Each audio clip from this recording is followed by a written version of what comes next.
dia telah menggunakan kopi ini seminggu dan alhamdulillah bacaan gula dalam darahnya turun. Cantik kan? Penat-penat bekerja, letih-letih bekerja, minum secawan kopi ala Kazim ni, alhamdulillah. InsyaAllah saya akan bacakan pada tuan-tuan nanti tentang testimoni pelanggan yang telah menggunakan kopi ni. Antaranya Puan Faridah. Puan Faridah berkata dia telah menggunakan kopi ini seminggu dan alhamdulillah bacaan gula dalam darahnya turun. Daripada seorang lagi iaitu Puan Rusmita.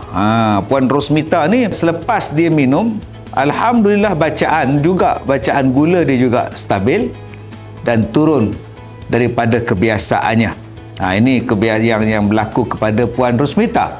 Dan ada satu lagi tuan-tuan, Saifuddin ni pula dia beli untuk ayah dia. Dalam banyak-banyak kopi yang ni, dia terjumpa kita punya kopi ala Kazim ni dan dia berikan untuk ayah dia. Alhamdulillah memberikan satu kesan yang baik. Ayah dia bertambah tenaga dia, bertambah kuat dan nampaknya makin segar.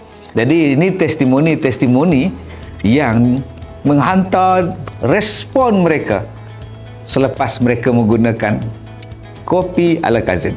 Anda bila lagi? Alhamdulillah kemas.